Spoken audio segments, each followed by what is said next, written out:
Hang up. Well, hello, hello, hello, everyone, and welcome back to Let's Talk About It, Steph.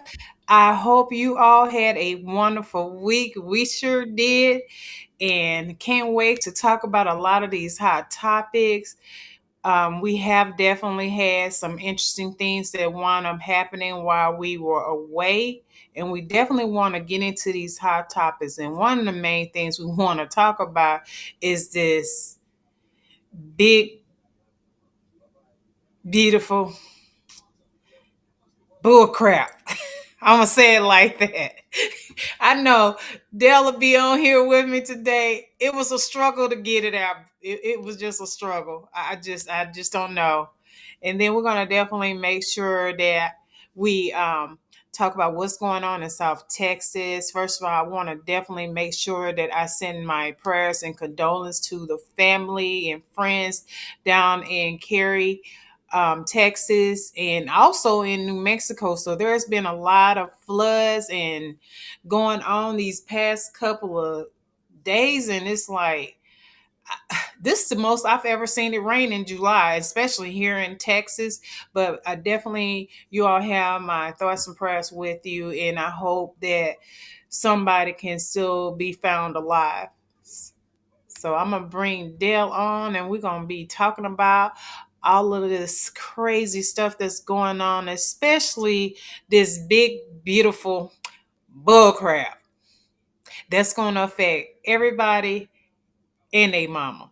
I just that's the only way I can explain it, because there's going to be some people that's going to wind up having to leave out of the nursing home, and Medicaid being cut, Medicare being cut, SNAP being cut. We don't have enough people in other places, so it's going to be a definitely interesting time in America. And I definitely want to hear what my panel have to say about this, because I can't make none of this stuff up. I keep thinking that we're going to wake up from this nightmare, because it seems like it's a nightmare, and every day is something different. So we just got report that Taco is a little bit upset with Putin again. So now there's another bromance thing that's breaking up going on. I can't keep up with this stuff. It's just I just can't. But I'm gonna bring Dale on here, and we. Hey, how you doing? I think I also see Chris is here as well. So, uh, hey, it's good to see you guys. Yeah, it's definitely a lot going on. I'm not sure which one you want to jump into first. I will say, the big beautiful bill. It's really wild to see just how much this truly is just a tax cut for the rich. It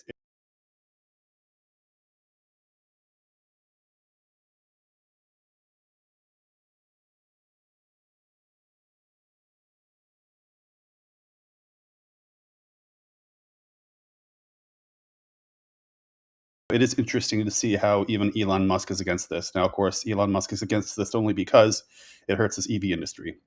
And Elon Musk only cares about his own personal bottom line. This is something Elon Musk should have seen coming a long time ago. Everyone knew that the gas and oil industry dominates what is supported by Trump and the mainstream Republicans. And so that was always going to be a point of contention. I suppose Elon Musk simply thought that he can buddy up with Trump and get Trump to kind of swing his direction because, in all fairness of Elon Musk, that's exactly what a lot of rich CEOs have done. We have seen in the past how there was this whole thing about how Trump was going to purchase TikTok. TikTok is, supported by China supposedly, and or rather, it is owned by ByteDance, but Trump was all against TikTok until the CEO of TikTok showed up to Trump's inauguration, and then all of a sudden, TikTok was fine, right? So I think that Elon probably thought the same. He could do the same thing with the EV car industry, but of course, that's a bit ridiculous because the EV car industry has been something that Trump has campaigned against in the past, and several other politicians have as well. Now, it's really interesting to see that this so-called big beautiful bills has it has passed the Senate and the House, and now at this point, Elon Musk, the richest man in the world, is talking about forming a third party because of this. Now, will he actually do so? Hard to say. Elon Musk says a lot of stuff. Donald Trump says a lot of stuff. They both do. But it definitely would be very helpful to the Democratic side if he did. Um, Yes. it would be very interesting to see how uh, they would go about this, because there's always been a lot of people who talk about having a third party on both sides of the aisle. There's talks about Yeah. having a Green Party. There's been talks about having an independent party.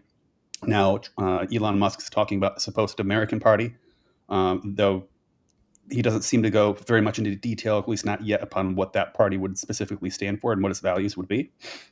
But every time that someone talks about a third party, the immediate next concern on everyone's mind is, well, does this benefit the Democrats more or the Republicans more? Does it split up Democrats or does it split up Republicans? A lot of people have said this about the Green Party, for example. A lot of people think that the Green Party would split up Democratic votes and hinder the Democratic Party's capability to elect representatives.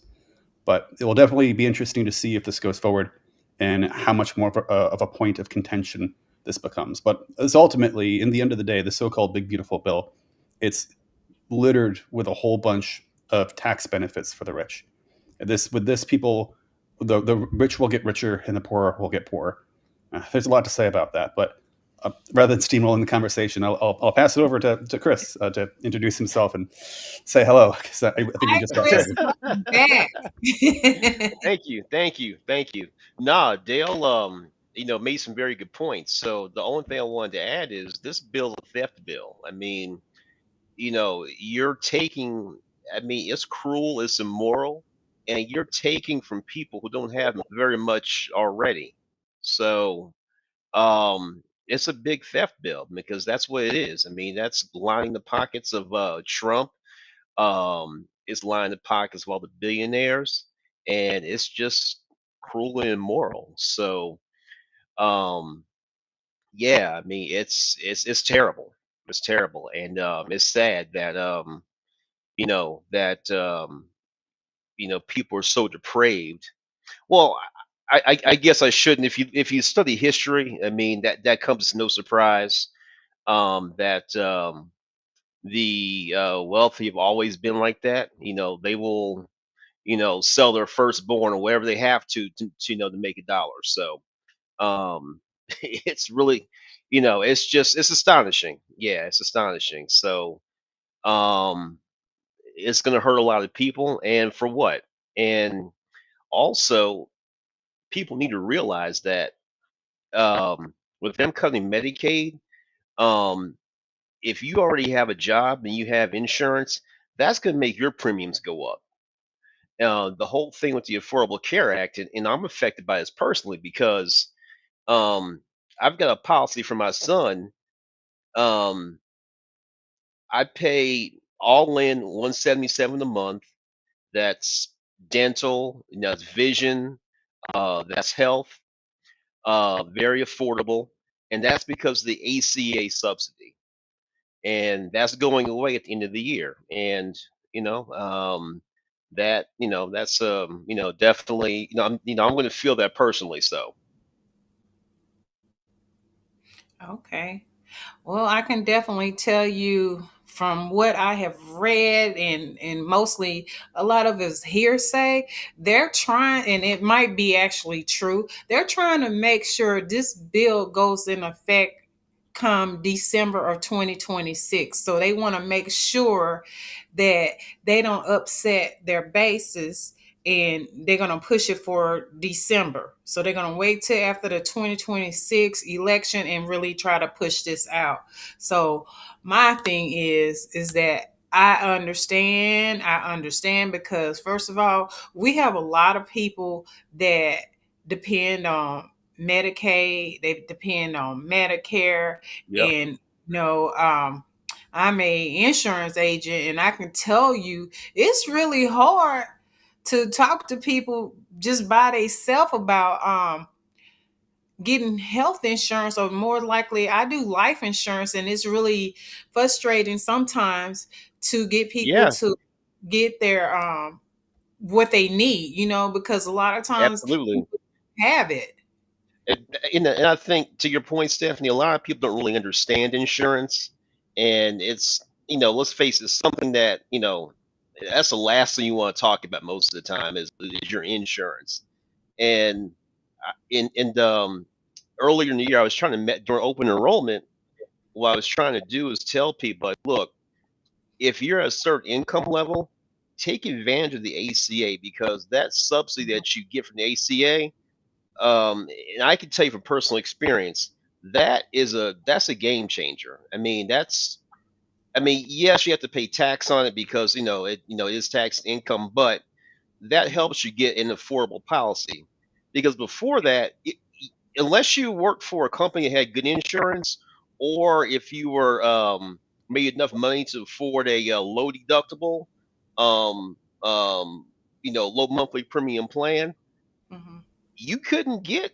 I mean, and here's the thing: you could get a low monthly premium, but your deductible would be so high. It's like, what's the point? If you got an $8,000 deductible, who cares if your insurance is $19 a month? So what? Yeah, it is something. I'm thankful that I do have a I call it my my benefit job. I do have that in place because I do personally have different medical issues, and I want to make sure that I have the health benefits that I need. Right. Because it's expensive to pay out of pocket, especially if you want them having to go to the emergency room, or Yeah. even, let me tell you, even by just going to go get medicine is so expensive just to get. If you say, for instance, you need metformin, and if you don't have that good RX um little card thing that gives you a little discount, you're Oh gonna pay man. close to $400 or $600 just for Yeah. metformin. Yes. And Yes. if you're on Social Security or on some type of budget, paycheck to paycheck, you can't afford who has an additional $600 in this economy? We don't have that. A lot of people Right. don't have that. So they need that affordable health care so they can be able to take care of whatever needs they are. And one thing that I love about the affordable health care is that the fact that if you have pre-existing issues, Yes. that it's already covered up on the Trump. You don't know what's covered. Even Right. if you don't have any issues, you might just be kicked off of whatever program that he has just because of the color of your skin. What if you Jewish or Muslim, or DEI.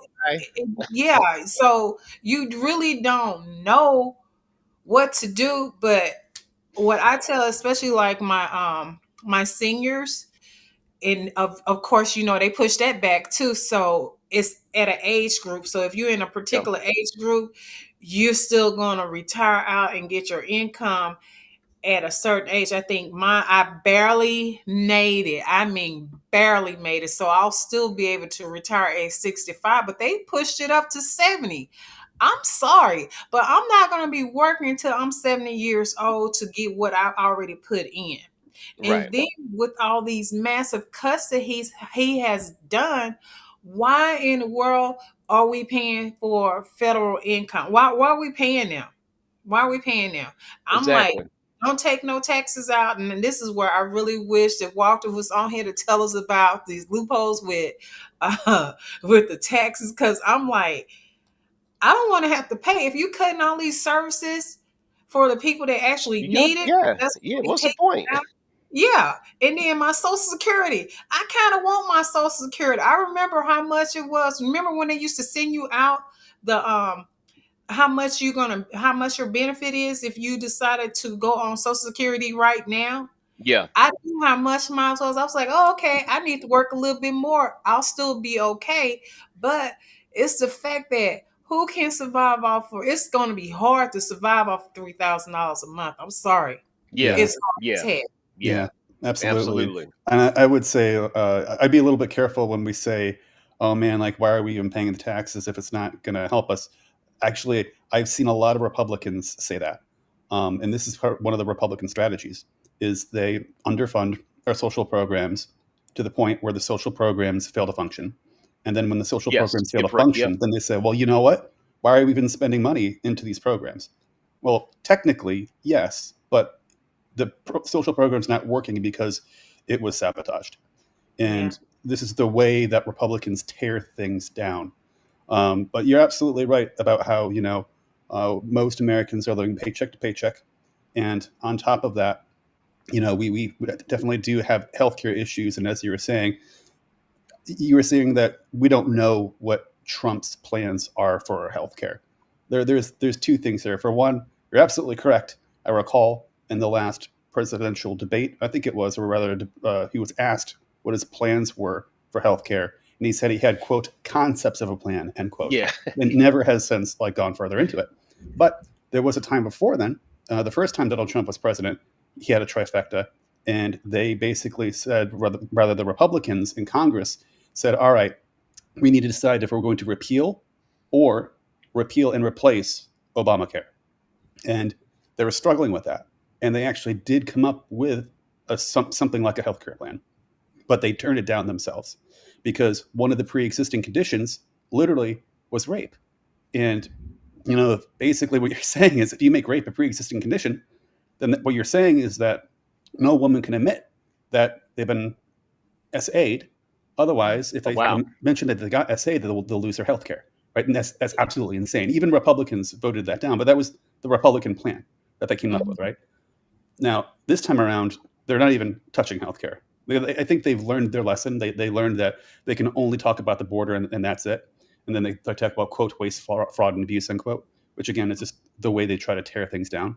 But yeah, Yep. you're absolutely right that they don't have a plan for healthcare. They just, what Nope. they're good at is screaming angrily about something, getting Mhm. people agitated along with them, and then Mhm. ripping things down. But they have no plan on how to actually create these programs or build things up. And that's the inherent danger that I see here. Yeah. Now, keep in mind too, they want to steal from the programs because there's a lot of money in Social Security Trust Fund. There's a lot of money in Medicare and Yeah. Medicaid. That they want to steal that money. So that's why that's the other thing too. So which people don't necessarily you don't hear is that the reason why they're going after because there's money there. I mean, if you talk to most doctors and Steph, I'm sure you would notice they will tell you Medicaid and Medicare are the most reliable payers. Yep. Yep, and then that's why you have Medicare fraud.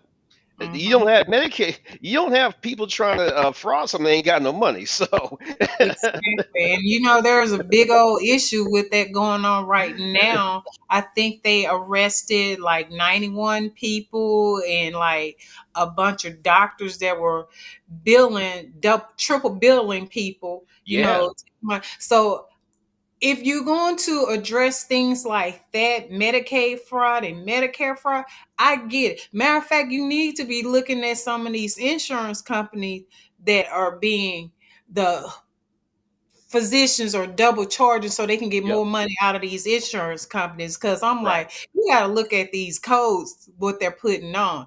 But it is horrible that we're gonna have seniors and if fortunately, my parents are deceased, so I don't have to worry about like taking care of them or them being in a nursing home and they have to come live with me. But if they had to, I would definitely wouldn't put them in a nursing home because I wouldn't want them to be subjected to not being taken care of because that's what we're going to be looking at because they're saying that, and I'm talking about the GOP, that some kind of way in this bill that the folks are only going to be in there for like 90 days.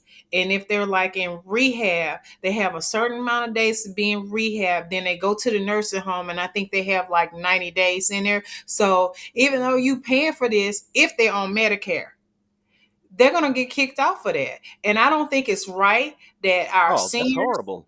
having to deal with that. That's not fair to them. Especially they put a whole lot of money into the system, into the program, so when they get older, that they could be taken care of and didn't have to be a burden on their family.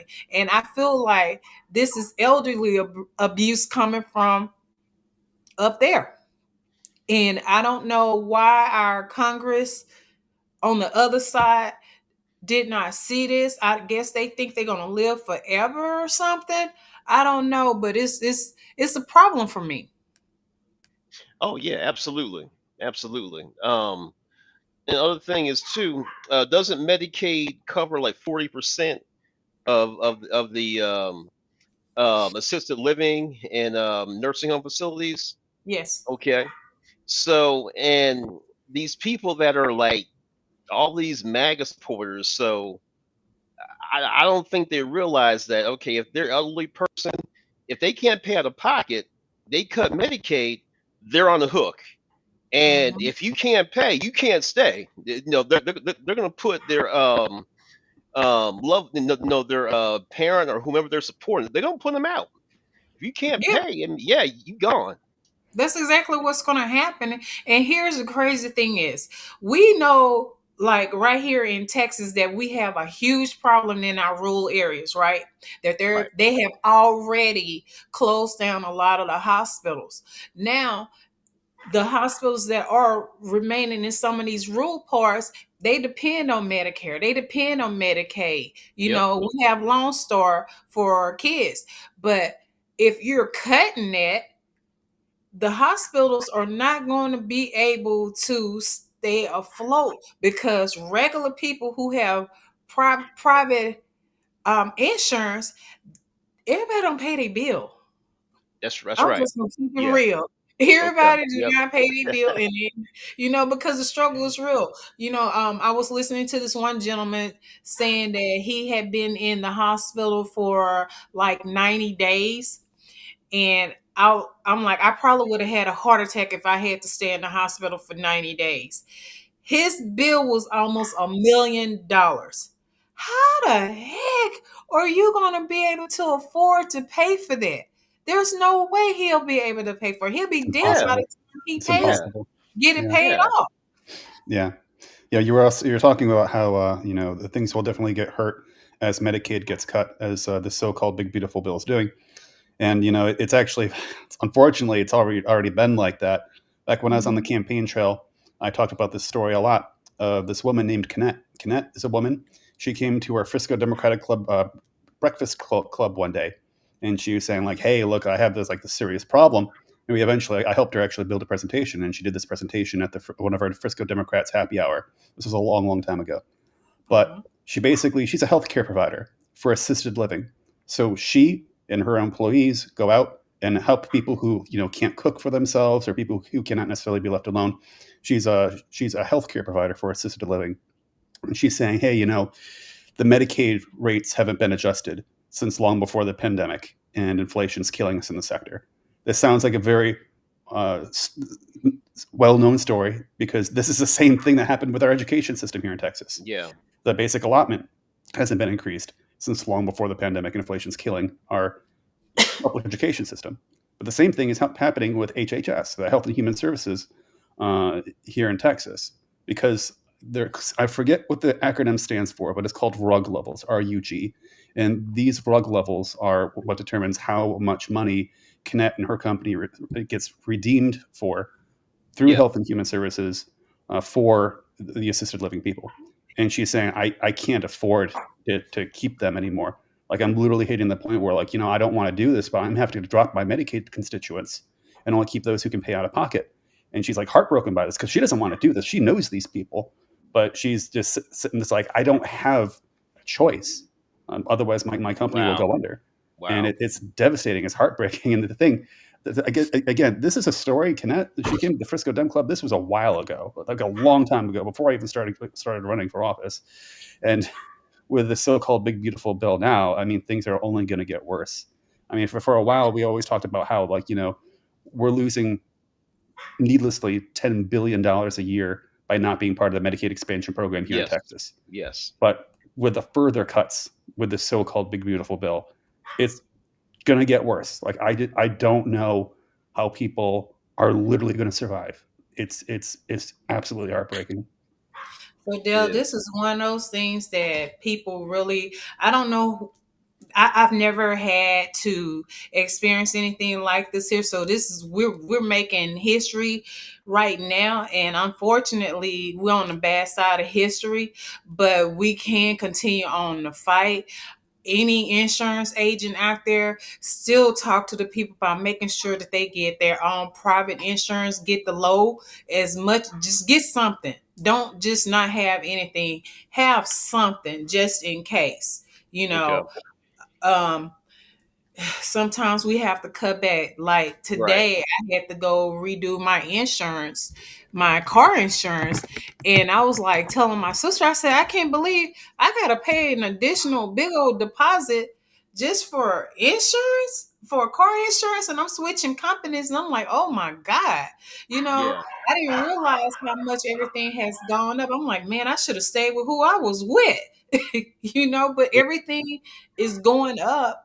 And it looks like there's no hope, but I really believe if everyone will go out and vote in 2026 and continue on stand on top of their representative and make them change these bills and fight for you, even if it's in right now, it looks like we're not going to be fighting in the country.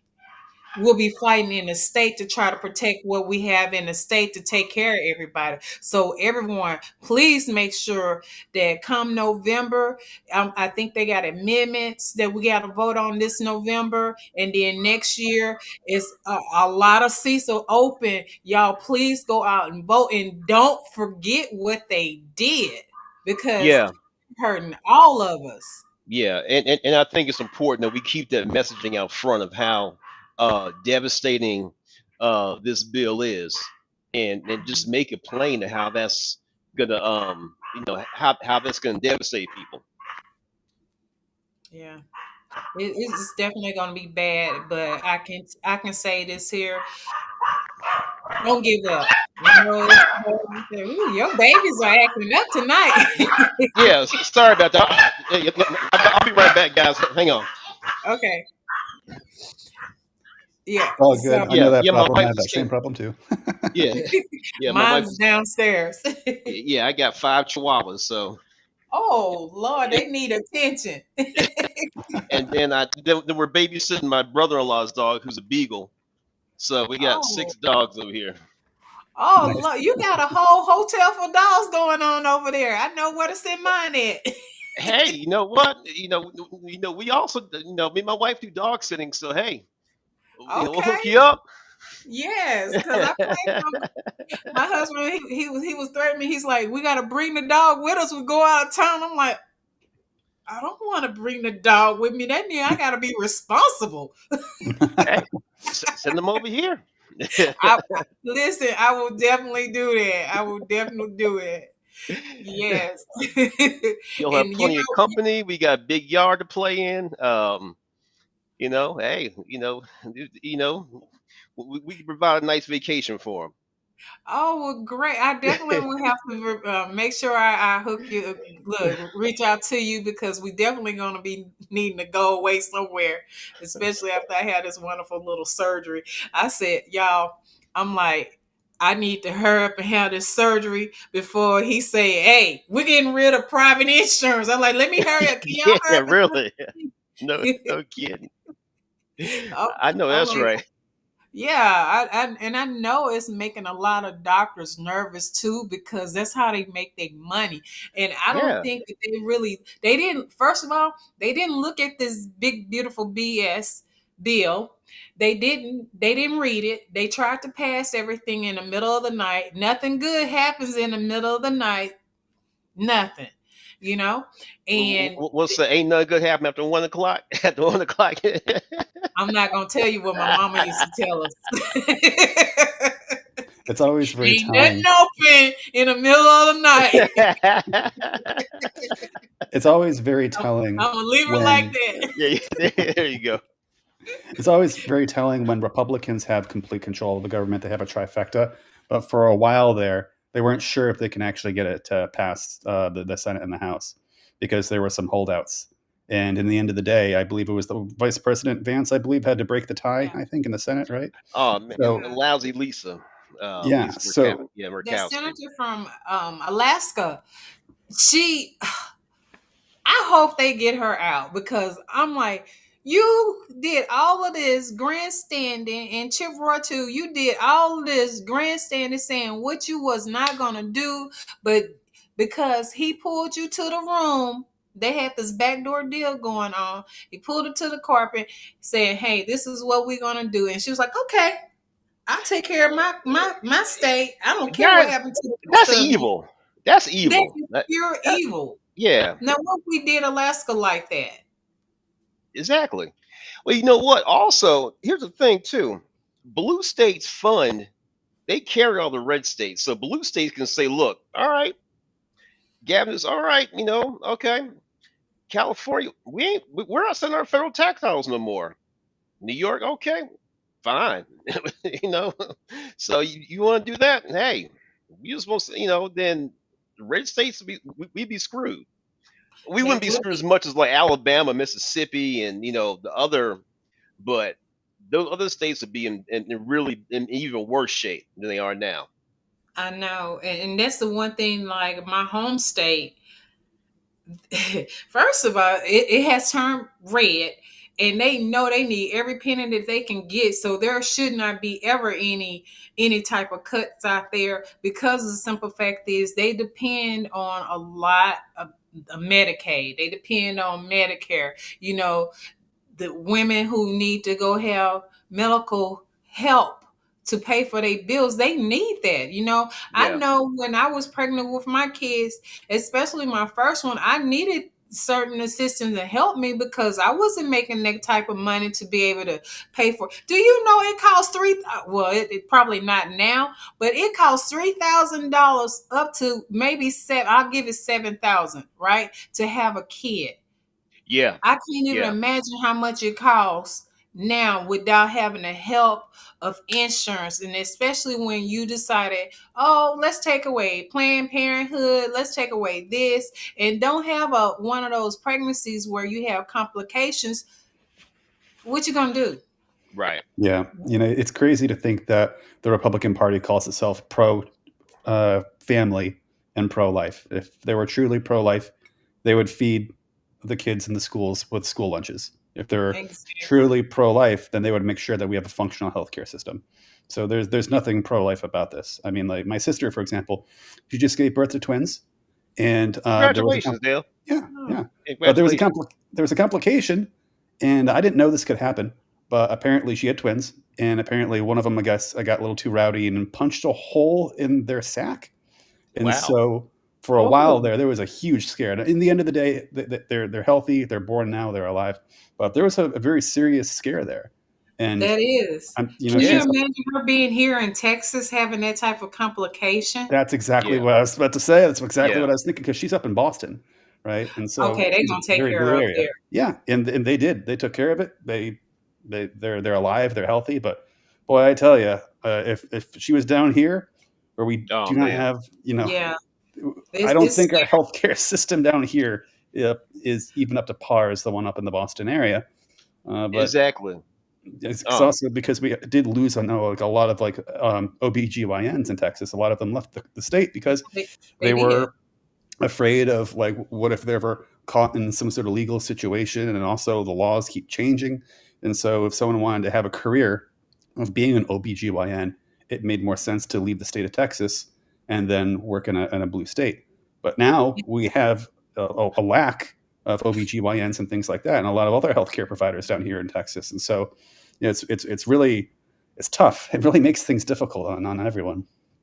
It is. It's really hard, and I don't know if y'all had paid attention what was going on out there in Georgia, where they had this young lady that had yeah. That was passed. crazy.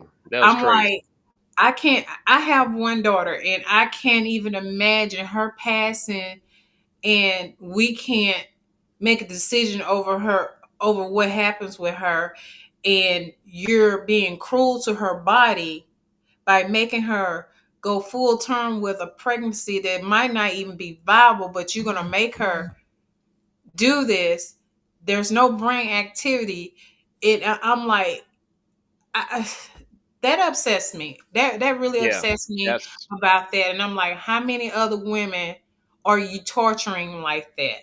Like exactly. what was that last year when you had a young lady that wound up being pregnant, and that baby, she needed to have a procedure done because the baby was dead.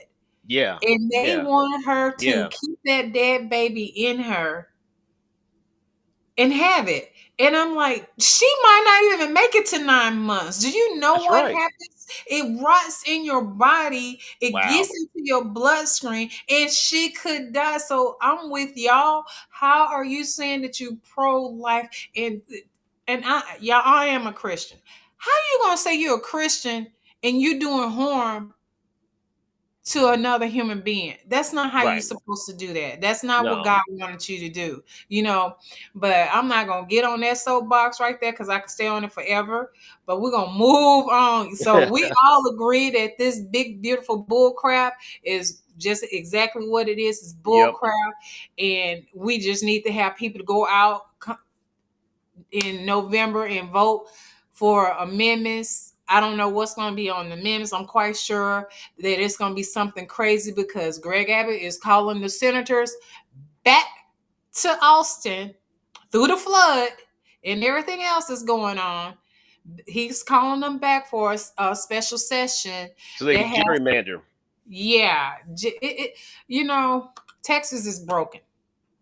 Yeah. I'm gonna say it like this: is Texas is broken, and I love this state. It is broken. And it is time for us to get these old white men out of office. And I'm sorry if I'm offending anybody out there, but when you are a baby boomer, no offense, and you don't want to change with time, it's time for you to leave because you're hurting the next generation because you're stuck in the old way. But there are some baby boomers, when I tell you they on top of everything and they know this and that, we need that to help us go to the next level that we need to Right. go to, because there's no reason why Texas should be at the bottom of the state, well, the bottom of the country. I'm sorry, the bottom In of the terms, country when it yeah, comes to education. We're at the bottom of the country when it comes to healthcare. We're at the bottom of the country with just basic anything. yeah.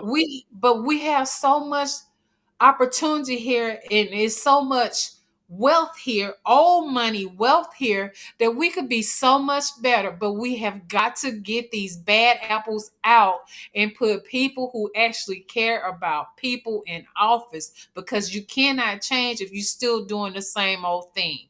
So if you one of Absolutely. my baby boomers that's getting ready to retire or already done retired and you collecting your stuff, you got to leave a legacy behind for the next generation, because right now I'm concerned about the generations behind my sisters. Yeah. You know, it's not good. But we're going to move on to the next conversation, y'all, because earlier we talked about what was going on down in South Texas, and looks like we got a major flood that happened down there in New Mexico as well. But I Yeah. I want saw to that. kind of like focus on Texas, because that I've been here for probably 22 years in Texas, and I have never ever heard of anything like this where the people did not get warnings of what was happening. You got cabins on the river, and y'all didn't have any type of weather, nothing, no, nothing went out to go and help these folks. And it was, Then, Yeah, but when yeah, it went out, it was too late. What y'all yeah, yeah, got to say about this? yeah. So actually, I'm glad that we're talking about this subject. I care very much about NOAA. I don't work with NOAA anymore, the National Oceanic and Atmospheric Administration, but there's a couple of things I would really like to highlight here. First is that NOAA has been gutted by Doge and Elon Musk, so the staffing at NOAA is not what it used to be at. And I'm not saying if NOAA is fully funded that things could have been prevented. I'm not saying that. I think there's no way to know for sure to what effect that would be. However, I can say that NOAA did issue some warnings. Now, Mhm. it's important to know that this area is what a lot of us in Texas call Flood Alley. We call this Flood Alley because along this Guadalupe River area, a lot of the topsoil is a lot of clay and a lot of sand and a lot Okay. of things that don't absorb water as much. So it is generally known that this is a kind of a problem area where floods can happen. In fact, there was another flood 10 years ago. It wasn't as serious as this one, but it is kind of an area that was known to have issues. The main problem, particularly with the mass flooding event this year, is that while NOAA did eventually, albeit maybe a little bit late, maybe that's because of understaffing, but they did issue warnings. However, it's very difficult to get warnings out in that area, especially during nighttime, especially in areas where people do not have cell phone reception and things like that. Now, the issue here is, and what I would like to point the finger at, are the local officials in Kerr County. And by that, I'm going to share my window real quick. And I don't Okay. know, Stephanie, I think you might need to push this up to the screen if you have the admin power to do it. But there was actually the commissioner's court in Kerr County was talking about this issue. 8 years ago, in the aftermath of yet another river flood in the Texas Hill Country, officials in Kerr County debated whether more needed to be done to build a warning system along the banks of the Guadalupe River. Now, what this is talking about is the concept of having sirens and things like that. So when NOAA issues a warning, then people get notified by the sirens. Again, remember, this is an area that does not necessarily have cell phone reception everywhere. It's a very rural area. Now, one commissioner, so this is the county commissioner's court, by the way, in Kerr County. One commissioner at the time, A.H. Buster Baldwin, voted against a 50,000 engineering study, according to news account at the time, saying, quote, "I think this whole thing is a little extravagant for Kerr County with sirens and such," end quote. So the county commissioner's court voted against putting sirens up. These sirens would have warned people. While I cannot confirm to what extent the gutting of NOAA has been, obviously it cannot be a positive one, but even more than anything, I would definitely point at this and the failure of the county commissioner's court to implement sirens. Because if we had those sirens, those kids would have been woken up in the middle of the night. Those kids would have been woken up and they would have been able to figure out that there was an emergency going on. So I definitely Absolutely. want to point the finger there. I mean, I don't like to point fingers, but this time around, I No, see it a needs to problem. be pointed. It should be It pointed. does. It should be. It should be. It, So, yeah. Thanks for that. it, Yeah. it, Thanks for it, the should be. insight. It should be. You're not saying anything wrong on that because you know people in place right now want to put the blame on Noah. Noah, from what I understand, they already had sent out information throughout the week saying there's possibility of a flash flood that was happening. Now, when it came down from here to there, maybe the buck stopped down here at the county commissioner office in the EAS. They didn't push it out and push a button. By the time somebody realized what was going on, it was a little bit too late. Yeah. There are families, and I'm like, those kids. Can you Yeah. imagine Yeah. being a parent Yeah. and you That's hard. drop your child off at a camp that a lot of parents have done?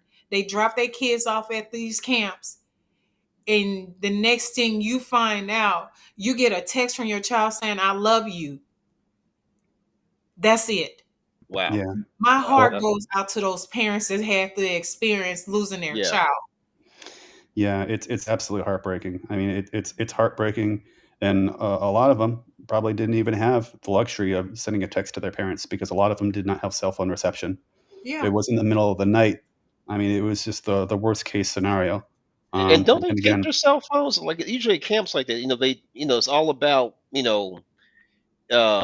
I guess, the They took their nature and phone. yeah, they take your phones until you leave the camp. Yeah. So That's what one of the counselors has said is that they took her phone. She didn't have her phone with her, and they moved her particular camp. All the kids survived in them because they moved them up higher, I guess on the hill. And that's how they survived. But she knew something was wrong. They didn't come out and say, "Hey, this is what's going on."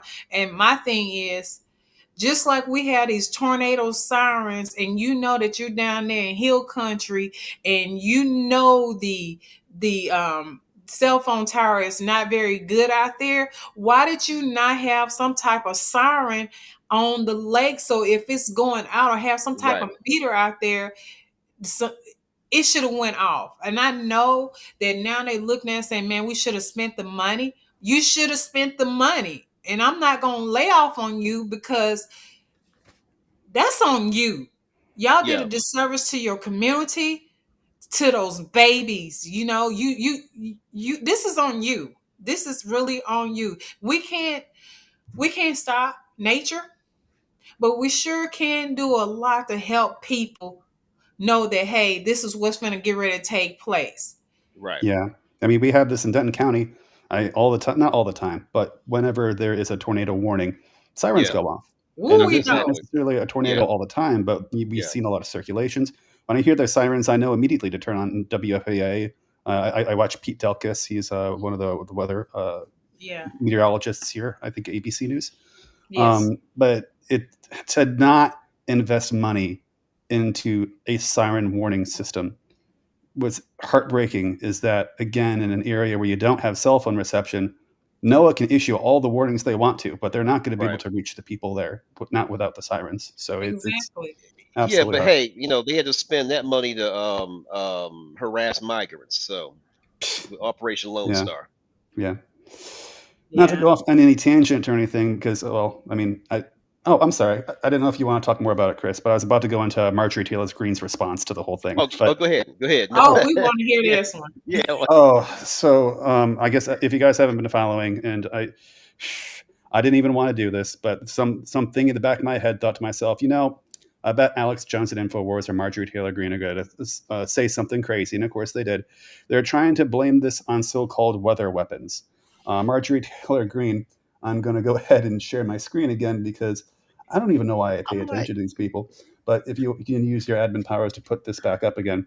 I will. Marjorie Taylor Greene says, "This is not normal. I want clean air, clean skies, clean rainwater, clean groundwater, and sunshine. No person, company, entity, or government organization should be allowed to modify our weather by any means possible."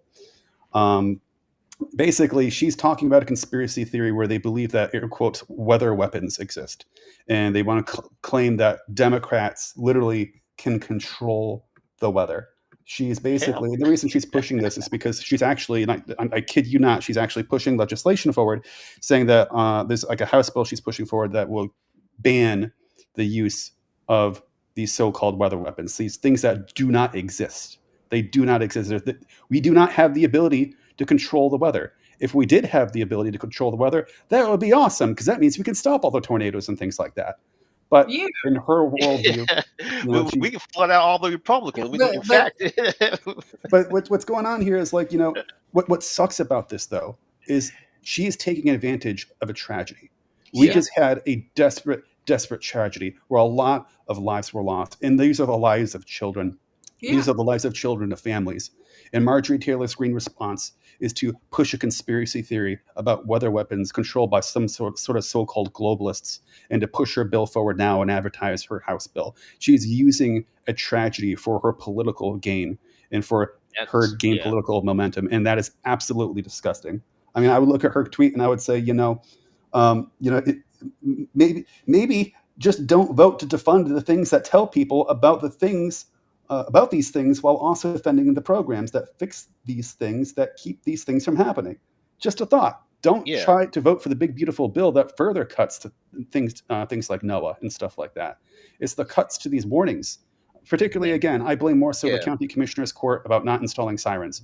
But cutting and gutting the NOAA, the parent organization of the National Weather Service, is not going to help. And it's not just about this particular tragedy and this particular flood right now, but there's going to be more in the future. And Mhm. when this happens more and more often, as more and more lives get lost, pointing a finger at so-called weather weapons controlled by these so-called globalists is not going to help. It's just the problem's just going to get worse and worse, and more people are going to die. And it's Yeah. absolutely disgusting to see Marjorie Taylor Greene take a tragedy like this and use it to her advantage. Okay. So, Exactly. so yeah. So I'm sorry. I'm sorry. So go ahead. Oh, I was just gonna say, especially when they talked about the sisters, that they found the sisters and they were holding hands, and that Yeah. just made me, as a parent, Yeah, you yeah, drop that's your babies off and you expect them to come back home, and your in-laws and stuff, they get the kids for the summertime and they go stay at these camp. I'm sorry if I'm getting emotional, but no, it just, it I hurts understand. because It does. it's senseless that these people lost their lives and these kids didn't even have a fighting chance, and they're still looking for these folks. This man that served our country, he lost his parents. And he's out there ever since 4th of July looking for his parents. They finally Wow. found his dad today, but he's still hoping that they're going to wind up finding the mother. And it's just, yeah, Yeah, it's sad. party aside, we gotta stop. We gotta stop, Yeah. because all this bickering that's going on, it's like a bad divorce. All this bickering and stuff that's going on, it's affecting all of us. And the people that it's affecting the most are those kids. Yes. It's Yes. affecting those kids. Every bad decision that we make, and every bad decision that those people down there in Austin make because people didn't want to go out to go vote, you're affecting those kids. Those kids had a chance, and y'all chose not to do the right thing. Y'all chose to vote for this bad bills. Y'all chose to do this, and now there's a lot of kids that don't pass. It's over 100 some people that lost their life for no reason, That's because right. y'all refuse to take care of them. I'm sorry, guys, but No, I understand. I understand. that's No. hard, because and then they think it's a joke. Yeah. They think it's a joke. We got our governor. He's a joke. You doing the same thing that you did when those kids lost their life down there in your valley. You're doing the same thing. Ted Cruz is doing the same stupid stuff. He should have never been put in office. We don't need him. So I hope y'all that's getting ready to go vote in next November, y'all vote for the right people that's going to take care of you, because we're going to have more tragedy that's going to wind up happening, because guess what? We're in hurricane season, and you know what's going to wind up happening. Galveston and Houston is going to flood again, and Houston is already getting a lot of rain out there. This is not over, y'all. People, we got to pull together and fight this craziness that's Yes. going on. We have to. We got to Yeah. get on our representative butt and make them do right by us, because they are not. Forget this party stuff. Y'all got to think about who is going to take care of the people, because right now the people are not being taken care of, and we're hurting these babies. That's my biggest thing right there. We're hurting these babies. You know what, Steph? Yeah, I understand. And what's even sadder is they don't care. They don't care. I mean, they really don't. I mean, they get their money from what's his name, Tim Dunn and Ferris Wilkes, and they get on their little podcast and they get their little checks. They really don't care. They I don't. mean, that's even sadder. That's even sadder. Yeah, a lot of politicians have sold out. And I will borrow a line from James Tellerico. So I'm going to plagiarize him a little bit, but this is one of my favorite lines I heard him say. Is he says, I know that a lot of people don't care about politics, or they don't want to pay attention to politics, but if as much as you may not care about politics yourself, politics cares about you. Yes, Politics affects absolutely. your lives. It will have a direct impact on your life, your family's lives, and the children of other families. So that's why it's so important that we go out and vote and things like that. It's important that we hold the county commissioners of that county responsible for not installing the weather sirens. It's important that we hold those responsible who have voted in favor of this so-called big beautiful bill that's going to further cut money to these weather programs like the National Weather Service and things like that. It's why this what tragedy is one example upon why politics matters. And unfortunately, Yes. it's not going to be the last. There's going to be more. It is, and it's Absolutely. sad. That's really sad. I do want to kind of change subject just for a quick minute. We had a gentleman. Oh, my alarm is going off. Yeah, Yeah. I got My- a yeah. Speaking notification, I got yeah, this alert. that's how Okay, ironic. let me turn it out. Well, at least ours is working up Yeah, here. at least yeah. Out of curiosity, what is your warning? Is it a because I know it's raining and thundering over here, but Now the latest one I got was that there's some guy that's 32 years old that is I guess loose, and ab you know he's abducted. He's wanted for abduction and all kind of stuff, and they put the FBI tip line if you happen to see this person. He's 32-year-old Asian male. That's the last alert I got. Okay, that's what I got to. It wasn't the weather, even though it's lightning and raining outside. I'm like, I was gonna say wow. it is over On here in the top of corner. that, Yeah. yeah, Boy, I tell you, y'all, you know what? This is one thing that I love about Let's Talk About It, Steph. Oh, my dog is scratching at the door. Any and everything, he's anywhere.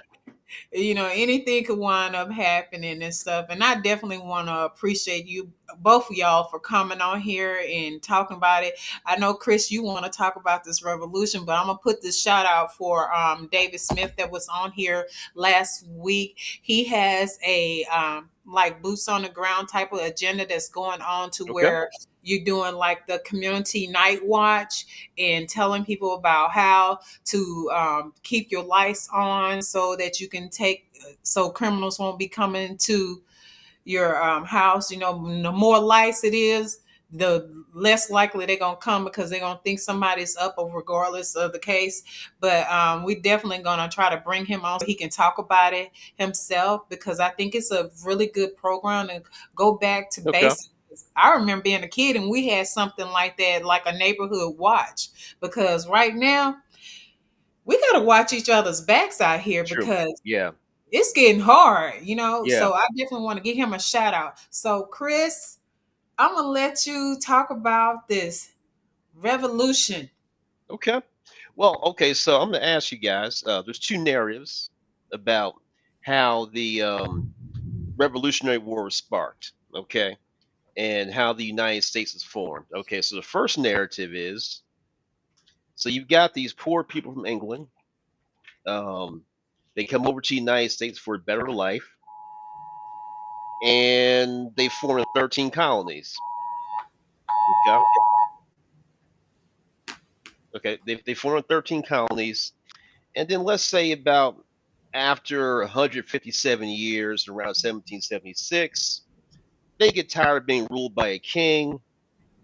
They start the Revolutionary War, and hence the United States of America. That's narrative A. Narrative B is Britain wanted to dominate the slave trade in the colonies and the Caribbean over the French and the Spanish. So what they did, they outlawed slavery. There's a lot of other in between that, but I just wanted to just to summarize, just to shorten up a little bit. So in a last ditch effort to gain control and dominance over the slave trade, which was highly profitable, so it could be a 1,700% return in some cases. So um, they outlaw slavery in the colonies, and they try to enforce it by using African soldiers to help them enforce their anti-slavery policies. Now, it wasn't for anything that was altruistic. Again, it was about domination over the slave trade, and that enraged all the colonial settlers, guys like George Washington, Thomas Jefferson, John Adams, who got really rich from the slave trade. So that was like the last straw, and hence that sparks the Revolutionary War. So I just want to get you guys' opinion on which narrative sounds more believable to you. Yeah, that's a very interesting one. I think I've heard of elements of that in the past. history is a very interesting thing because history, is told by the survivors, right? Whenever Right. there's a war that happens, it's the side that wins that gets to tell history. There's a really good series I watched. It was actually there's a series called Adam Ruins Everything, Okay. and there was one season where he basically kind of covered history and some things that are misrepresented in history. For example, I was taught as a kid that the story of Paul Revere was about Paul Revere riding down the road saying, "The British are coming, the British are coming." Yes. But in reality, uh, what Adam Ruins Everything in this episode was showing was that, well, actually, that's not true. And on top of that not being true, that would be completely nonsensical because you have to understand that the people at that time who lived in the area already considered themselves to be British. So you can't Right. scream about the British are coming, because people's Ah. natural response Aha. would be, "What are you talking about? We Yeah. are all British, right?" Right. But in reality, what happened is there wasn't just one guy named Paul Revere. It was actually three different guys who were riding around town, going up door to door and basically whispering specifically to their particular allies, saying, "The commoners are coming. The commoners are coming." Because a lot of the people who, like, kind of, I don't know if I'm using the words founding fathers correctly here, but a lot of people who wanted to separate, they kind of knew that their idea was not exactly very popular. Uh, Okay. and George Washington too. They also go into this as well. And I don't want to shit over George Washington or anything like that. I just want to make sure that we understand our history correctly. Is Right. that George Washington? A lot of his men were deserters, and the reason that a lot of his men were deserters is because he basically formed the first draft, and he's not even like the president of the United States yet, right? He's basically, I guess, what some may call a revolutionary or what some may call a rebel. But he basically said, like, all right, if you're accused of a crime, then you go to jail, or you can fight for me. And Yeah. there was some people, he just basically, he was very, apparently very trigger happy with trying to get people arrested, so that if they're arrested, he basically said, all right, you have the choice between going to jail or fighting for me. Which is why a lot of his own men were deserters on him, is because of the fact that a lot of people were not exactly on board with this, right? And a lot of Yeah. people kind of saw what he was doing. Mhm. And there's a crazy story I was, well, a heartbreaking story, I should say, where you're learning that George Washington would eventually have his men who did stick with him hunt down the other men who were deserters and then kill them. So there's been a lot of forceful elements in real actual history that are kind of not told and put by the wayside. Mhm. I mean, the making George Washington look like a white man with powdered hair. I mean, in reality, he had brown hair. He had like a lot of false teeth. I mean, that was Yeah. also just the thing back then. People did not look nice back then, right? There's the story of Paul Revere, like, of course, just not being true the way it's presented. The sad thing is that, you know history is difficult to learn because it's always teached through a lens, and Mhm. that's why I think it's difficult to know the accuracy of a lot of history. And so, I mean, what you bring up, Chris, is interesting, and I definitely want to look into that more, because it's the more you learn about history, the more you kind of realize that, well, maybe some of these so-called founding fathers were not necessarily good guys. But at the same Mhm. Yeah. time, too, we can't understand them wanting to break up from King George III. Like, we can understand that portion, but there's other elements there. Like, the story isn't quite like, oh, here's the good guys and here's the bad guys. Right. From what I Yeah. understand in history, it's a lot more messy than that. Yeah. Absolutely.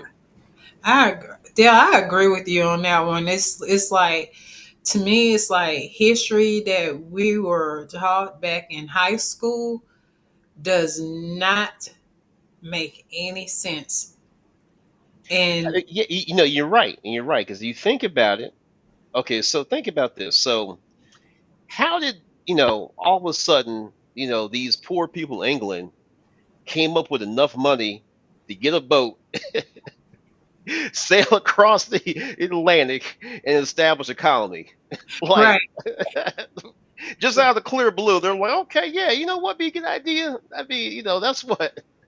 See, we were told that they were a bunch of crooks, thieves, all kind of Right. like Dale was saying, the bad people. They were a bunch of bad people, and they didn't want those bad people here. So basically, what is being done now in 2025 with a lot of immigrants that's being kicked out of the country is basically what they said happened back then. They kicked those people out of the country, and they probably, Hmm. some of them couldn't, probably wasn't bad. They just didn't fit the quote unquote British way of lifestyle, because some of them probably were savages. We got some people that are a little rough around the Right. collar and stuff, and they wind up Sure. saying, I don't want you. You gotta go because you're making us look bad in front of the Spaniards. So we're gonna kick you on out. So here it is now,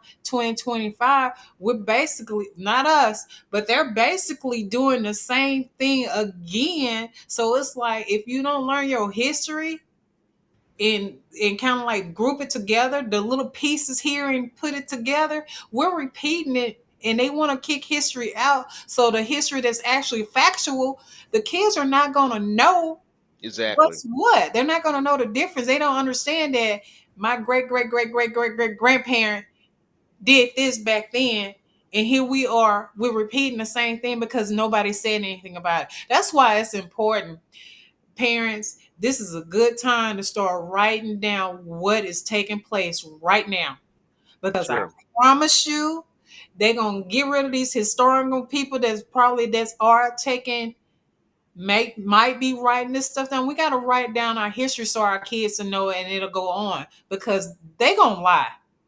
Yeah. They're gonna lie and say it's not, it did never happen, because we might have another Trump 2.5 out there that's gonna step up and gonna do the same thing again 100 years from now. We just Right. don't Oh know. yeah. Well, I mean, I think we do know that that's basically part of the Republican playbook. We've seen Mhm. how the Republicans are very much against education and things like that. They've devastated our public education system. They want to send everyone to a private school because if they send kids to private schools, then they can control the curriculum being taught there, especially as the private schools get monopolized by people like Tim Dunn and Ferris Wilkes, who would absolutely want Right. to purchase and control all of our schools just so that they can push their Christian nationalism, their New Apostolic Reformation, and Seven Mountain Mandate theology. But yeah, no, history has been under attack for a long, long, long time. And you're Yeah. right, history is repeating itself. Particularly in this case, I would almost say it's almost more of a repeat of what the. Oh, sorry, that's some thunder in the background. Yeah. The Nazis. The Nazis basically they had their scapegoat was the Jews, and they Yep. said the Jews got to go. And it's the same thing. It's being recycled right now. Instead of saying that just the Jews, now it's basically all people who are here undocumented. The Yeah. claims that Haitians are eating the dogs, Haitians are eating the cats, they're eating the pets. Exactly. The claims that some way, somehow, I guess prisoners are just being let out of prison, and rather than committing crimes, they come all the way here to the U.S. to commit their crimes and things like Yeah. that. It makes no Donald Trump sense. says that the people who come here are quote rapists and murderers, and some of them I'm sure are fine people. These what this is doing is it's demonizing people who come here, and Yeah. it is fascism. And I understand that the word fascism sounds like a big buzzword to people, but literally the definition of fascism is what the Nazis did to the Jews. What they did was they tried to label the Jews as subhuman, and Right. labeling a group of people as subhuman, that is fascism, and that is exactly what's being done to undocumented individuals who come here. But and not to go off on a tangent, but you're absolutely right. History is repeating itself, and I'm trying to get back because I know we went on a couple tangents, but I want to get back to No, Chris's no. point You know, with you know, answer your point history. now. Now, let me ask you guys this.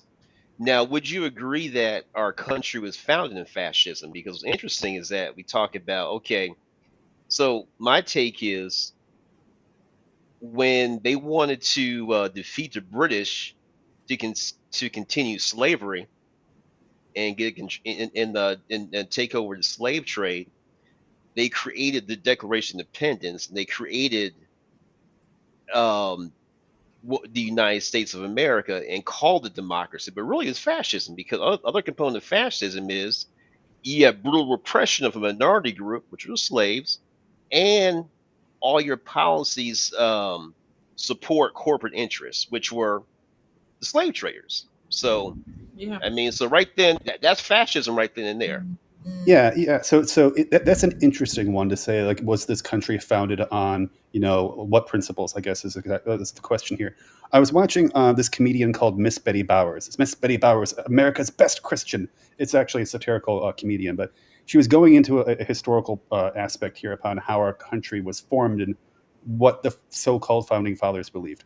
And again, well, the accuracy of this, I believe I believe it's mostly accurate, but to what Okay. extent I don't know. But there's this narrative that goes like this: the founding fathers, and when we talk about in this case the founding fathers, we mean the people who wrote the Constitution.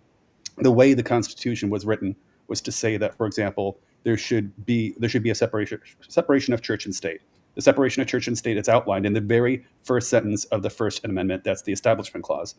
Literally, it came before freedom of speech. Freedom of speech comes after is in the First Amendment, but separation of church and state comes first, and then freedom of speech. That's Okay. literally the order of the sentences within the First Amendment. Now, while the founding fathers, and in this context, the founding fathers, I mean those who wrote the Constitution, while they put that in the Constitution, there was another group of people who were very politically influential. These people are called Puritans, and they are what Mrs. Betty Bowers is calling is America's first Christian nationalists, because Yeah. they believed in an ideology called manifest destiny. And manifest destiny wasn't just that the white man needs to take over the entire continent of North America. Another aspect of manifest destiny that a lot of schools don't talk about is that they literally believed that black people were created by God in order to help the white man take over the entire North America continent. Okay. That's what manifest destiny was. Now, uh, that's not written into the Constitution, but that was a religious movement called the Puritans, and that's what Okay. their ideologies were. So, uh, and it's difficult to say like what this country was founded on, because technically that's arguably not like written into the Constitution. Then again, the Constitution also did allow. I think it still does allow slavery if you're arrested. But there 13th was also Amendment. this uh, Christian nationalist movement by the Puritans, and that's what's almost kind of sad and frustrating to me to learn, is that I feel like almost nothing has changed after all this time, because now we have like Tim Dunn and Ferris Wilkes in the world who have like all this political power, right? But it's it's a struggle because it's a mix of things, and I honestly I don't know how to answer that question, because it's a difficult one to say, you know? Okay. Okay. Yeah, Steph, what do you think? Was our country founded in fascism? Yes, Okay. because at the end of the day, it's always about the mighty dollar. It's always about corporate greed, you know, and that's basically how it all started. And I believe that's probably how it's all going to end unless we change the narrative of where we want our history to be. Okay. Because right now, it's like it's really that's a good subject that you brought up, and I definitely think that we should come back to that one again Okay. There's some other because aspects of it, and before I got this from a professor called Gerald Horn. uh-huh. He's at the University of Houston. I'm reading one of his books right now. It's called The Counter Revolution of 1776, and he discusses what I brought up in his book. So as I get more into it, I'll bring up on future calls. Yeah, Yeah, I'm you sorry. Go definitely ahead. gonna have to bring that up and bring the book so I need to read on that Yeah, that sounds like an because interesting that's conversation. very interesting. That's a very interesting thing on there because I feel like we were founded on there along among other things. So it's like I said earlier, Chris, y'all, Hmm. it's like history keeps repeating itself. And at the end of the day, Yeah, with this country is not so much about showing empathy, it's a business transaction. you have to. Then again, that takes me back to my first point. How it got started? Yeah. It wasn't founded on empathy. It wasn't. I mean, when the country was, where's empathy in dominating the slave trade? I mean, Hmm. it wasn't founded on that. It wasn't. And then on top of that, let's add this onto it. When they got here, they started killing off the actual people that were here first, the Indians. They. Right. Oh, I know we're not supposed to call them. What are we supposed to call them now? Native Native Americans. Native Okay, the Americans. Native Americans. Sorry, y'all. Um, they started killing them, and the Native American were the ones that were here helping them settle in because those people did not know how to farm in this land. They knew nothing about this land. But as once again, it's all about money, Right. Yeah, control, yeah, who yeah. has the power. I I, don't want and how you look because you look different than me. I should be above you. You Exactly. know, yeah. y'all got bald heads. So that means y'all think I'm lesser because I don't have a bald head. I'm not in the bald head club, you know. So Yeah, y'all supposed to be above me. I'm the lower person on the tolling pole here, you know. yeah, And I think that's how they looked at it because they saw them. Yes, they knew what they were doing, but you know they came up here with their chests all out and thought that hey, I'm better than you. Look at how you dress. You don't even have clothes on. You running around here Right. with bear skin on, you know, yeah. and we're modern. Yeah, and well, it's also because I think of the you brought up the I think the story of Pocahontas or the Indians. Yeah, I'm sorry, the Native Americans. My gosh, one thing that I remember is that Christopher Columbus he never actually set foot on American soil, but he came across natives and he slaughtered a whole bunch of them in yep. the desire of getting gold. Right. So one aspect here is the greed for wealth is something that I don't think is just this country, but a problem that almost all countries have, because you're always unfortunately going to have that element when it comes to human society. And also, Mhm. too, when it comes to the Native Americans, I forgot to bring this up. I wanted to bring this up too when I was talking about that series called Adams Ruins Everything, and when he was covering history in one of the seasons, is there seems to be this depiction of the Native Americans as if they were somehow barely clothed, wearing feathers on their Yes. head, making noises or whatever. Uh, that is just not an accurate depiction in reality of what the Native Americans were like. In fact, Native Americans they actually did have basically cities, and they had trade Yeah. routes. They had massive Yes. trade routes. And in Yes. fact, one of the top killer. I mean, obviously, yes, we slaughtered the Native Americans, but the thing is, we actually are not the number one killer of the Native Americans by slaughtering them. Most of them actually died because we brought disease with us, and Yep. because they had a massive, massive uh, trade network Hmm. throughout almost all of the land. Our diseases spread to them, and they didn't have the antibodies for it, and a lot of them died very, very quickly. And then, of course, well, we slaughtered the rest. But that Right. was another interesting fact to learn in history. And another one, with the whole Pocahontas thing, the cartoon Disney version of Pocahontas that came out years ago when I was a kid is absolutely not accurate at all. Pocahontas apparently was a 12-year-old girl, right? Oh And wow. apparently, Wow.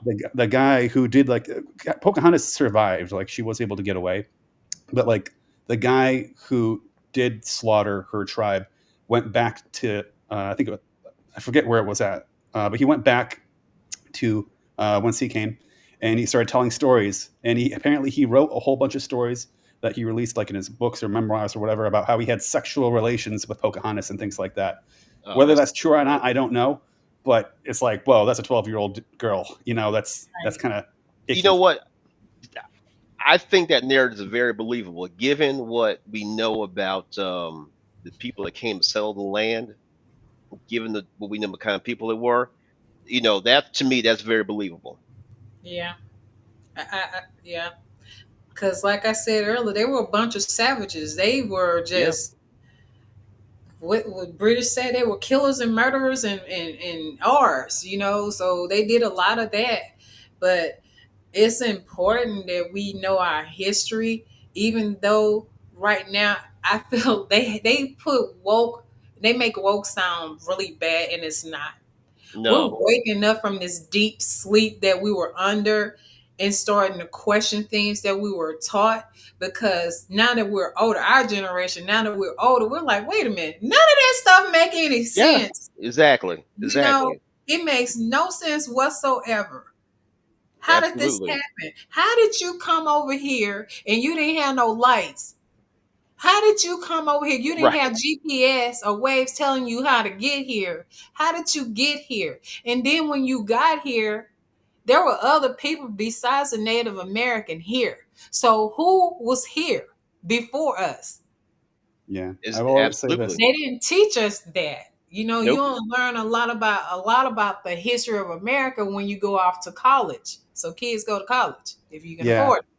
yeah. Actually, that's where I learned a lot of stuff, and I was very surprised. Granted, my schooling situation is very different, and I'm not going to go into that right now. But yeah, I remember. I think it was in college. I learned this very weird history fact. Is basically a bunch of white people were going to say, all right, we're going to get some more black people as slaves. So I forget where they go to, but they sail over to collect the black people, to put them in the ship and bring them here to the United States to be slaves. Apparently, what a lot of these so-called recruiters or whatever you want to call them did, well, I mean, they were abductors. Let's be honest. Uh, Yeah. when they would try to choose which families and which people to take with them on the boat, they would, I kid you not, and this is why this is weird history lesson, they would lick their face. They'd take their tongue and go, and they would lick their face. So our history teacher is telling us this, Oh and we're my like, wait, god. what? Like, why would they lick the face? And apparently, they were able to figure out at the time, like, all right, if this person's sweat tastes like in a certain way, I guess it's like a sweet or a certain taste, they knew that that person had a certain disease because there was like a disease in the area, and they were able to figure out like, oh, if their sweat tastes like this, do not put them on the ship because Oh, they could be terminally ill. Now, what's wow. crazy about this history lesson is they didn't have the concept of germs and bacteria and how bacteria can transfer. So these Right. guys, when they licked their face, they actually gave themselves that illness. So, like they come back to the U.S., these people become slaves, but then those slave abductors then die from that very disease that they tried to stay away from. Uh, but yeah, it's. I mean, nothing's good about this, but it's just an interesting history thing. And the other thing about history, I will say this always is, if you're learning history and history seems like a nice, prideful, wonderful story, it's good to have pride in your country. There's nothing wrong with that. That's a good thing. Right. But if you're Absolutely. learning history and everything is flowers and everything's great, then you're not learning real history. Because the Right. problem about real history is a lot of times there are no good guys. No. A lot No. of times, things are so messy that the world is actually just chaos, and it's been in chaos for a long time. There's always been infighting It's so everywhere. crazy. And so that's the tough thing about learning real history is that it's going to be a depressing story and it's going to be really heartbreaking. But it is necessary for us to learn because it's the only way that we as a society can continue to learn from our mistakes. Right. And it helps understand what we're dealing with right now. It helps get a better perspective of what we're dealing with, what we're up against.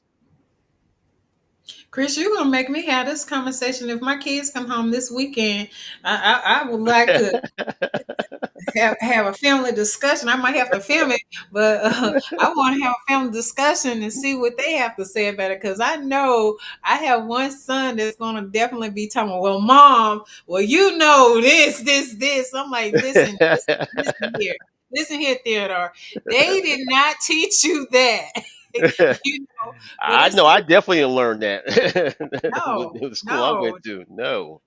Hell, So we was good about learning about the Louisiana Purchase and barely, the truth about that because a lot of stuff, even about the Louisiana Purchase, does not make any sense either. no. It's a lot of things about our history that does not make any sense, and we got time for it to go and find out the truth.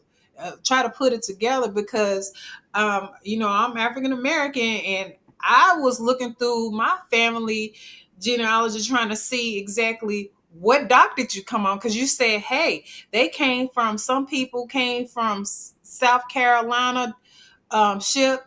They came through there that what is it, that bay, and then you had some that came through New Orleans area. Yep. But when I look at the records, I didn't see neither side of my Oh wow. family on there. What state are you from, Stephanie? Louisiana. Louisiana. Okay. Okay. All right. All right. but, All but right. like my mom's side of family, it's like I was told that they came through South Carolina area, So I definitely want to kind of like dig into that. I know we got so much other stuff going on in the world, but I definitely want to find out exactly what doctor we come, where do we come from, Right. because we don't know. And it's unfortunately that people want to kick folks out and don't even know where they come from, and you want to say birth citizen, and your wife ain't even a real legal American. Or your kids. Yeah, or none of the kids. Yeah. Wait, let's take that back. Only one. Tiffany is the only one that is a real one Yep. because her mother was an American. But everybody else, including him, you make. Don't get me on this, Chris. Y'all see, how you gonna make this bill to try to kick people away, and your parents wasn't even from here either? You're an immigrant too. That's right. So you're an anchor baby yourself. So what you gonna do? You gonna kick yourself out too? Come on now, let's make this make sense. I think You he needs to stop doing this massive deportation oh and man, go that's through horrible. due process. People need to go through due process. I think you need to honor the Constitution because that's what it was meant for. He wants to say, "Oh, it was put there for the slave. It was about the slave." No, But it you know was not. what? Okay, so by that logic, he said it's for the baby of the slaves. So by that logic, that means the only people that have birthright citizenship are black people, is what he's saying. By Basically, that logic. Blake, So basically, I mean, if we follow that logic, Chris, no offense. Yeah. you remember them saying this old riddle talking about stepping in poop poop, stepping in poop, but they said another thing. That's kind of like what he did. He's stepping Yeah. in some stuff. He opened up a can of worms and really didn't take the time to do his homework on there because I'm like, I know he got a bunch of dummies that's working for him, and I know Oh they did man. not do. They probably chat GP'd it to figure out, hey, well, how did this happen? They didn't go and do actual studies and read a book to No. see No. exactly and put two and two together. They came up with this. They let AI do it. AI is cool sometimes, but You know, sometimes you gotta go I don't even proofread think they did AI. that. I don't even think they did that. I mean, they're so like racist and ignorant. You know, they just bought into this whole like anchor baby bull crap and just ran with it. I don't even think they went that far. Yeah, because they're like, there's this gentleman that was born in Germany, and he's black, y'all. He was born in Germany because his dad was in the military, and they deported this man. I forgot what country they sent him to, but they deported him, and he's like, I'm an American. My dad was fighting for this country. That's sad. That's And sad. my mama just happened to have me here. So you mean I'm not an American citizen?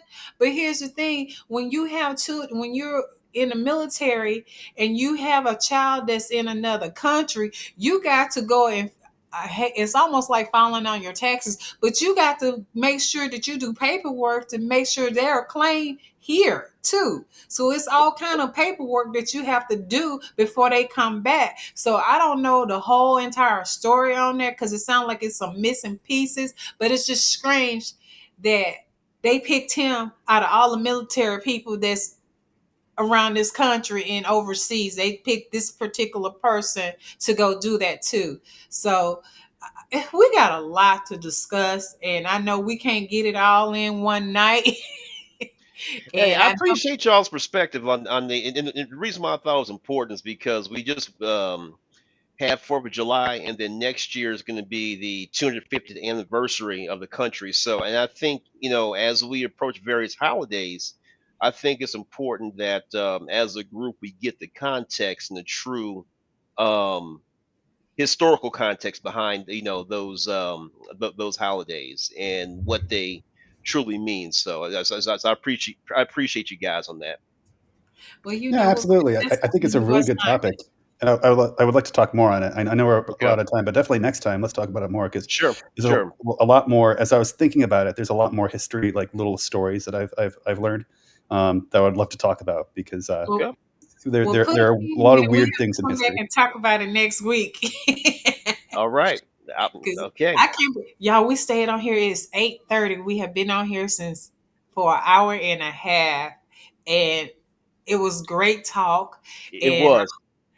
I appreciate y'all for coming on. I know because we didn't do it last week, and it was so much stuff going on. I'm like, I can't handle it. Oh But no, we understand. We understand. We understand. We're glad you like in a better place. So yes, yes. So, I go tomorrow and find out what's the next step and everything like that. And I just hope that you all have a wonderful week.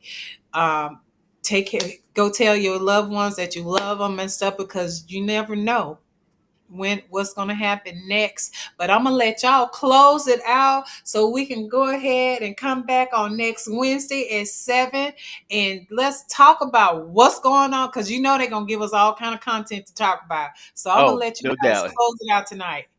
All right.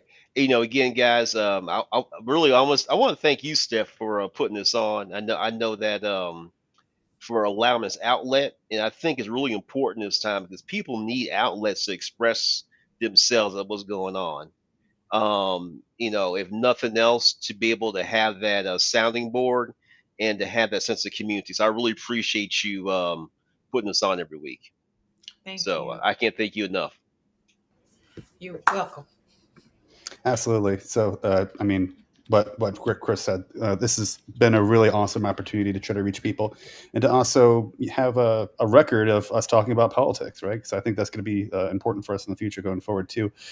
In closing, I guess I'll just plug a couple of things. I'm going to try to do this very quickly every opportunity that I can, but I want to plug Progressive Toastmasters. Progressive Toastmasters is a Toastmasters club where it's a safe space for Democrats to talk. In a lot of Toastmasters clubs, people feel like they cannot bring up Okay. politics or are too shy to do it, but you can in Progressive Toastmasters, and we meet every single Monday at 7 p.m. Steph, I know that you've shown up sometimes too. You can also do it through Zoom. So Okay. next week, I'll actually be traveling. I'll be seeing my sister up in Boston. So I will be on Zoom on Monday for Progressive Toastmasters. Since I'll be traveling over next week, I will also be missing the next Carrollton Democratic Club, which is another thing I want to plug. The Carrollton Democratic Club is basically a brand new club. They just recently had a reboot. I think this will be like the third or fourth week, or I'm sorry, third or fourth month that they're meeting now. And they meet in Carrollton every third Wednesday. I Okay. think it's like 6 or 7 p.m. But if you guys look up the Carrollton Democratic Club, they're very fast growing, and something I just want to support them. There's also, if you live in the area too, right next door is the Frisco Democratic Club. The Frisco Democratic Club is a club where we have two events. We have a happy hour. Sorry, we have a breakfast club every month, which I Yep. forgot. It's this coming Monday, I see what and you're we thinking. also have a happy hour where we introduce candidates. For example, there is a Republican representative named Keith Self. And Keith Self, we already have two candidates who are going to run against him. So we're going to have a Democratic primary to decide who's going to run against Keith Self. And both of these candidates have shown up to the Frisco Democratic Club in the past. Yes. Hopefully, I can Yes. get them both to show up as well this coming month.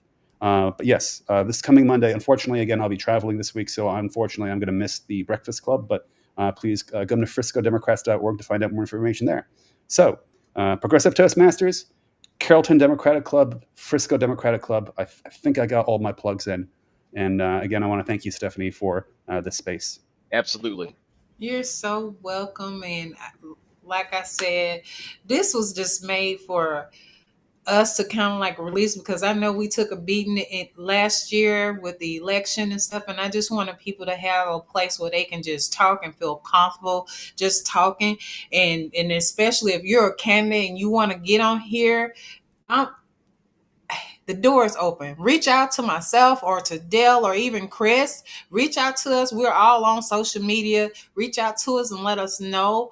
But we're definitely going to be talking about a lot of great subjects on next week and throughout the rest of this year. Because I can't make none of this stuff up. It is so much content that they're giving us to where Yeah. we're going to talk about it, we're going to dissect it, and we're going to talk about it some more and try to make sense of it, because a lot of times when you got more people on here and we're talking about things, then stuff will be clicking and like, okay, that makes sense. No, yeah, nah.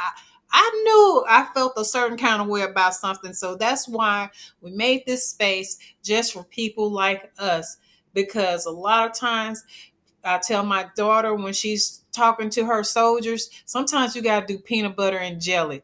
They Yeah. don't understand a lot of these Yes. politicians because, Yes. and I think sometimes these politicians don't even know what the words is coming out of their mouth. They don't understand it. So No.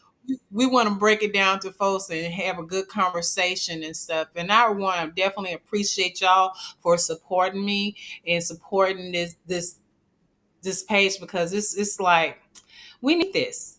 We Yes. need this. I look Yes. forward to coming on here on Wednesdays and talking about stuff. And also, we're going to be doing another thing called Girl Talk coming up soon, too. So I kind of did a debut of it, and it went really well. So you Oh, just never nice. know. I might have to, y'all, I know you guys get sports season coming in, and we're going to have to get our mind a little bit off of politics sometimes and go into sports.